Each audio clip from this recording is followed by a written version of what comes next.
12 ಕೋಟಿ ಜನರಿಗೆ ಉದ್ಯೋಗ ಸಿಕ್ಕುವ ಅವಕಾಶ ಇತ್ತು ಈ ಯೋಜನೆ ಅಡಿಯಲ್ಲಿ. ಜಿ ಸಿ ಚಂದ್ರಶೇಖರ್ ಅವರು ಮಾತನಾಡೋ ಸಂದರ್ಭದಲ್ಲಿ ಹೇಳ್ತಾ ಇದ್ರು, ಮೋದಿ ಸರ್ಕಾರ ಮಹಾತ್ಮ ಗಾಂಧಿಯವರ ಇತಿಹಾಸವನ್ನು ಅಳಿಸ್ಲಿಕ್ಕೆ ಮಹಾತ್ಮ ಗಾಂಧಿ ಉದ್ಯೋಗ ಖಾತ್ರಿ ಹೆಸರನ್ನು ಬದಲಾಯಿಸಿ ವಿ ಗ್ರಾಮ್ಜಿ ಅಂತ ಇಟ್ಟಿದ್ದಾರೆ. Viksit Bharat guarantee for Rozgar and Ajeevika mission Gramin. ನೀವು ಅದು ಬಿಡಿಸಿ ನೋಡಿದ್ರೆ ಅದಕ್ಕೆ ಅರ್ಥನೂ ಇಲ್ಲ. ಆದರೆ ಇವರು ಬರೇ ಹೆಸರು ಬದಲಾಯಿಸಿದ್ದಷ್ಟೇ ಅಲ್ಲ, ಜನರಿಂದ ಮತ್ತು ಜನರ ಜೀವನೋಪಾಯ ಕಸ್ಕೊಂಡಿದ್ದಾರೆ, ಮತ್ತು ಪಂಚಾಯತ್ ಅಧಿಕಾರ ಕೂಡ ಕಸ್ಕೊಂಡಿದ್ದಾರೆ. ಮಹಾತ್ಮ ಗಾಂಧಿಯವರ ಇತಿಹಾಸ, ಅವರ ತತ್ವ, ಅವರ ಸಿದ್ಧಾಂತ, ಅವರ ಹೆಸರು ನಮಗೆ ಎಷ್ಟು ಮುಖ್ಯನೋ ಅಷ್ಟೇ ಮುಖ್ಯ ನಮಗೆ ಗ್ರಾಮೀಣ ಜನರ ಬದುಕು. RSSನವರು, BJPಯವರು ಮಹಾತ್ಮ ಗಾಂಧಿಯವ್ರನ್ನ ಎಷ್ಟು ದ್ವೇಷಿಸ್ತಾರೆ ಅಂದರೆ, ಅವರು ನಮ್ಮ ಜನರ ಉದ್ಯೋಗದ ಅವಕಾಶ, ಜೀವನೋಪಾಯ ಹಾಗೂ ಪಂಚಾಯತಿನ ಅಧಿಕಾರ ಕೂಡ ಕಸ್ಕೊಳಕ್ಕೆ ತಯಾರಿದ್ದಾರೆ ಅಂತ ಇದು ಒಂದು ದೊಡ್ಡ ಉದಾಹರಣೆ ನಮ್ಮ ಮುಂದೆ ಇದೆ ಇವತ್ತು. ನಮ್ಮ ಈ ಉದ್ಯೋಗ ಖಾತ್ರಿ ಯೋಜನೆ ಮತ್ತು VBG ಗ್ರಾಮ್ಜಿ ಈ ಬಿಲ್ಲಿನ ವ್ಯತ್ಯಾಸಗಳನ್ನು ತಮ್ಮ ಮುಂದೆ ಇಡ್ತೀನಿ. ಹೆಚ್ಚೇನು ಮಾತಾಡ್ಲಿಕ್ಕೆ ಹೋಗೋದಿಲ್ಲ. 5-6 ಪ್ರಮುಖ ಅಂಶಗಳನ್ನು ತಮ್ಮ ಮುಂದೆ ಇಡ್ತೀವಿ.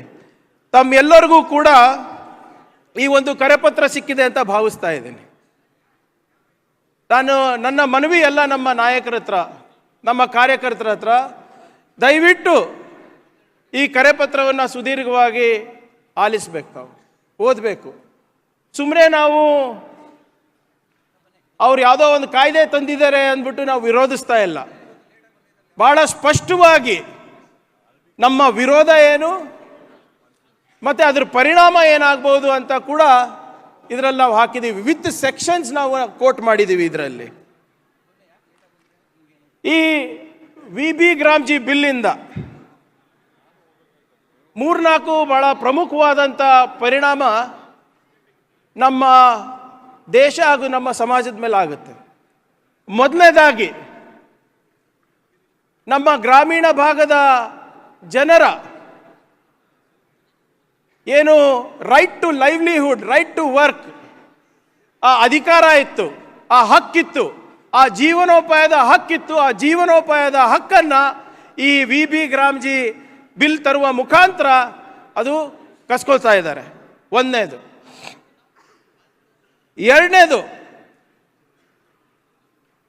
ಕಾರ್ಮಿಕರಿಗೆ ಗ್ರಾಮೀಣ ಮಟ್ಟದಲ್ಲಿ ಕನಿಷ್ಠ ವೇತನ ಸಿಗ್ತಾ ಇತ್ತು ಮುಂಚೆ. ಈ VB ಗ್ರಾಮ್ಜಿ ಬಿಲ್ ತಂದ ನಂತರ ಅದು ಮಾಯ ಆಗುತ್ತೆ. ಪಂಚಾಯತಿಗೆ ಮುಂಚೆ ಉದ್ಯೋಗ ಖಾತ್ರಿ ಯೋಜನೆಯಲ್ಲಿ ಯಾವ ಕೆಲಸ ತಗೋಬೇಕು ಆ ಹಕ್ಕು ಪಂಚಾಯತಿಗಿತ್ತು.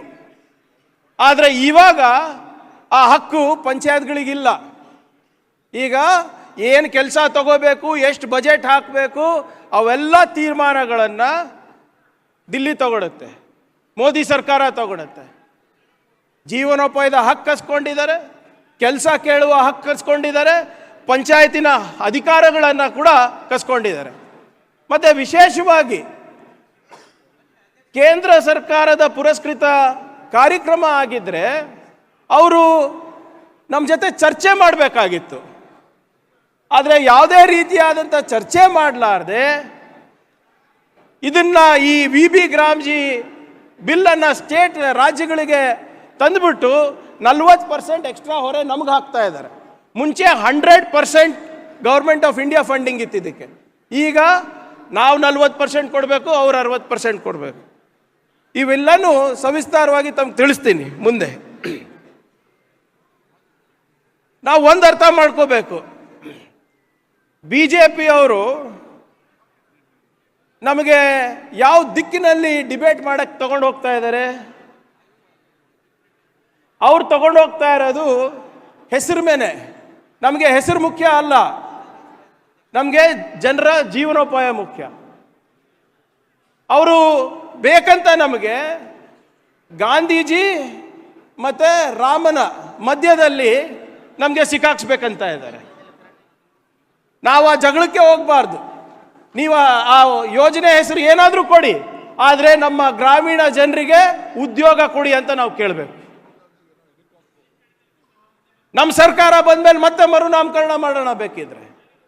ಆದರೆ ಜೀವನೋಪಾಯ ಹಕ್ಕು ಏನಿದೆ ಅದ್ರ ಬಗ್ಗೆ ನಾವು ಒತ್ತಾಯ ಮಾಡಬೇಕು. ಮೊದಲನೇದಾಗಿ ನಾನು ಹೇಳ್ದಂಗೆ, ಮುಂಚೆ ತಮಗೆಲ್ಲ ಗೊತ್ತಿರೋ ಹಾಗೆ ಪ್ರತಿ ಹಳ್ಳಿನಲ್ಲೂ ಕೆಲಸ ಆಗ್ತಾ ಇತ್ತು, ಪ್ರತಿ ಗ್ರಾಮ ಪಂಚಾಯತ್ನಲ್ಲೂ ಕೆಲಸ ಆಗ್ತಾ ಇತ್ತು. ಆದರೆ V B G G RAM G bill ಬಂದಮೇಲೆ ಕೇಂದ್ರ ಸರ್ಕಾರ ನೋಟಿಫೈ ಮಾಡುತ್ತೆ ಅಂತ ಹೇಳ್ತಾರೆ. ಅಂದರೆ ಎಲ್ಲ ಪಂಚಾಯತ್ಗಳು ನೋಟಿಫೈ ಆಗುತ್ತೆ ಅಂತ ಗ್ಯಾರಂಟಿ ಇಲ್ಲ ಇದರಲ್ಲಿ, ಉದ್ಯೋಗದ ಗ್ಯಾರಂಟಿ ಇಲ್ಲ ಇದರಲ್ಲಿ. ನನ್ನ ಪಂಚಾಯತ್ ಆಯ್ಕೆ ಆಗಿದೆ ಅಂದರೆ ನಿಮ್ಮ ಪಂಚಾಯತ್ ಆಯ್ಕೆ ಆಗಬೇಕು ಅಂತ ಯಾವುದೇ ನಿಯಮ ಇದರಲ್ಲಿ ಇಲ್ಲ. ಉದ್ಯೋಗ ಖಾತ್ರಿ ಯೋಜನೆಯಲ್ಲಿ ಆ ನಿಯಮ ಇತ್ತು. The entire country was notified. As of now ಈ ಬಿಲ್ನಲ್ಲಿ ಏನು ಹೇಳ್ತಾ ಇದ್ದಾರೆ, ಬೇಸ್ಡ್ ಆನ್ ಆಬ್ಜೆಕ್ಟಿವ್ ಪ್ಯಾರಾಮೀಟರ್ಸ್ ನಾವು ನೋಟಿಫೈ ಮಾಡ್ತೀವಿ, ನಾವು ಸೂಚನೆ ಕೊಡ್ತೀವಿ ಈ ಪಂಚಾಯತ್ ಆಯ್ಕೆ ಮಾಡ್ಬೋದಾ ಇಲ್ಲ ಅಂತ. ಪಂಚಾಯತ್ ಆಯ್ಕೆ ಆದಮೇಲೆ ಅಥವಾ ಆದರೆ ಕೇಂದ್ರ ಸರ್ಕಾರ ಅದಕ್ಕೆ ಒಂದು ನಾರ್ಮೇಟಿವ್ ಅಲೋಕೇಶನ್ ಮಾಡ್ತಾರಂತೆ. ಅಂದರೆ ಒಂದು ಬಜೆಟ್ ನಿಗದಿ ಮಾಡ್ತಾರೆ. ಮುಂಚೆ ಏನಿರ್ತಾ ಇತ್ತು, ನೀವು ಎಷ್ಟು ಮಾನವ ದಿನಗಳನ್ನು ಸೃಷ್ಟಿ ಮಾಡ್ಬೋದು, ನೀವು ಕೇಂದ್ರ ಸರ್ಕಾರಕ್ಕೆ ಶಿಫಾರಸು ಕೊಟ್ಟರೆ ಅಷ್ಟೆಲ್ಲ ಮಾನವ ದಿನಗಳನ್ನು ಅವ್ರು ಕೊಡ್ತಾ ಇದ್ರು. ಆದರೆ ಇವಾಗ ಫಸ್ಟ್ ನಿಮ್ಮ ಪಂಚಾಯತ್ ನೋಟಿಫೈ ಆಗಬೇಕು, ಅದಾದಮೇಲೆ ನಾರ್ಮೇಟಿವ್ ಅಲೋಕೇಶನ್ ಆಗಬೇಕು. ಆ ನಾರ್ಮೇಟಿವ್ ಅಲೋಕೇಶನ್ ಅಲ್ಲೇ ನೀವು ಕೆಲಸ ಮಾಡಬೇಕು, ಬಜೆಟಲ್ಲೇ ಕೆಲಸ ಮಾಡಬೇಕು. ಆ ಬಜೆಟ್ ಮೀರಿದ್ರೆ ರಾಜ್ಯ ಸರ್ಕಾರ ಅದಕ್ಕೆ ದುಡ್ಡು ಕೊಡಬೇಕು. ಮುಂಚೆ ಆಗಿರಲಿಲ್ಲ. ನಾವು ಉದಾಹರಣೆಗೆ ನನ್ನ ಪಂಚಾಯತಿಗೆ 100 ಮಾನವ ದಿನ ಕೊಟ್ಟರೆ ನಾನು 130 ದಿನ ಮಾಡಿದ್ರೆ ಆ 30 ದಿನದು ಕೂಡ ಕೇಂದ್ರ ಸರ್ಕಾರ ಕೊಡಬೇಕಾಗಿತ್ತು. ಆದರೆ ಇವಾಗ ಆ 100 ದಿನದಲ್ಲಿ 40% ನಾವೇ ಕೊಡಬೇಕು, ಮತ್ತು 30 ದಿನ ಏನು ಜಾಸ್ತಿ ಆಗುತ್ತೆ ಅದನ್ನು ಕೂಡ ಸಂಪೂರ್ಣವಾಗಿ 100% ರಾಜ್ಯ ಸರ್ಕಾರ ಕೊಡಬೇಕು ಇವತ್ತು. ಮತ್ತು ಕ್ರಿಯಾ ಯೋಜನೆ, ಮುಂಚೆ ಕ್ರಿಯಾ ಯೋಜನೆ ಯಾರು ಮಾಡ್ತಾಯಿದ್ರು? ಪಂಚಾಯತ್ ಅವ್ರು ಮಾಡ್ತಾಯಿದ್ರು. ಆ ಹಕ್ಕು ನಿಮ್ಮಲ್ಲಿತ್ತು. ನೀವು ಜನರಿಗೆ ಕೇಳ್ತಾ ಇದ್ರಿ ಅಥವಾ ಮೆಂಬರ್ಸ್ಗಳು ಕೂತ್ಕೊಂಡು ಗ್ರಾಮ ಸಭೆಯಲ್ಲಿ ತೀರ್ಮಾನ ಮಾಡ್ತಾಯಿದ್ರು. ಯಾರು ಯಾವ ಕೆಲಸ ತಗೋಬೇಕು, ಯಾರು ಹೊಲದಲ್ಲಿ ಕೆಲಸ ತಗೋಬೇಕಾ, ಯಾವ ರೋಡ್ ಕೆಲಸ ತಗೋಬೇಕಾ, ಡ್ರೈನ್ ಕೆಲಸ ತಗೋಬೇಕಾ, ಅಥವಾ ಕುರಿ ಶೆಡ್ ತಗೋಬೇಕಾ, ಸಣ್ಣ ಪುಟ್ಟ ಕೆಲಸಗಳು ಯಾವುದು ನಮಗೆ ಅಂದರೆ ಗ್ರಾಮಗಳಿಗೆ ಉಪಯೋಗ ಆಗುತ್ತೆ ಅಂಥ ಯೋಜನೆಗಳನ್ನು ನಾವು ತಗೋಬೋದಾಗಿತ್ತು. ಆದರೆ ಇವಾಗ ನಿಮಗೆ ಅಧಿಕಾರ ಇಲ್ಲ ಗ್ರಾಮ ಪಂಚಾಯತ್ಗಳಿಗೆ. It is a clear violation of 73rd and 74th amendment of the constitution of India, ಎಲ್ಲಿ ಡಿಸೆಂಟ್ರಲೈಸೇಷನ್ ಆಫ್ ಪವರ್ಸು ಪಂಚಾಯತಿಗಿತ್ತು. ಈಗ ಹಳ್ಳಿ ಅಲ್ಲ, ದಿಲ್ಲಿ ತೀರ್ಮಾನ ಮಾಡುತ್ತೆ ನೀವೇನು ಕೆಲಸ ತಗೋಬೇಕು ನಿಮ್ಮ ಮನೆ ಹತ್ರ ಅಂತ. ಇವರು ಇದನ್ನ ಈ ಕ್ರಿಯಾ ಯೋಜನೆ ಅಂತ ಏನು ಹೇಳ್ತೀವಿ ನಾವು, ಪ್ಲಾನಿಂಗ್ ಅಂತ ನಾವು ಏನು ಹೇಳ್ತೀವಿ, ಇದನ್ನ ಯಾವ ರೀತಿ ತಗೋಬೇಕು ಅಂತ ವಿಕಸಿತ್ ಭಾರತ್ ಗ್ರಾಮ ಪಂಚಾಯತ್ ಮಾಸ್ಟರ್ ಪ್ಲಾನ್ನಲ್ಲಿ ಮಾಡಬೇಕು ಅಂತ ಹೇಳ್ತಾರೆ. ಈಗ ವಿಕಸಿತ್ ಭಾರತ್ ಗ್ರಾಮ ಪಂಚಾಯತ್ ಮಾಸ್ಟರ್ ಪ್ಲಾನ್ ಏನಪ್ಪ ಅಂದರೆ, it should be align to ಪ್ರಧಾನ ಮಂತ್ರಿ ಗತಿಶಕ್ತಿ ನ್ಯಾಷನಲ್ ಮಾಸ್ಟರ್ ಪ್ಲಾನ್. ಪ್ರಧಾನ ಮಂತ್ರಿ ಗತಿಶಕ್ತಿ ನ್ಯಾಷನಲ್ ಮಾಸ್ಟರ್ ಪ್ಲಾನಿಗೆ ಅದು ಅಲೈನ್ ಆಗಬೇಕು, ಹೊಂದಾಣಿಕೆ ಇರಬೇಕು ಅದಕ್ಕೆ. ಈಗ PM Gatishakti national master plan ಏನು ಅಂತ ಕೇಳಬಹುದು. ಇದು ತಾವು PM Gatishakti national master plan ಎಲ್ಲ ಕೇಂದ್ರ ಪುರಸ್ಕೃತ ಯೋಜನೆಗಳೇನಿದೆ ಅದನ್ನ ಕನ್ವರ್ಜೆನ್ಸ್ ಮಾಡ್ತಾರಲ್ಲಿ.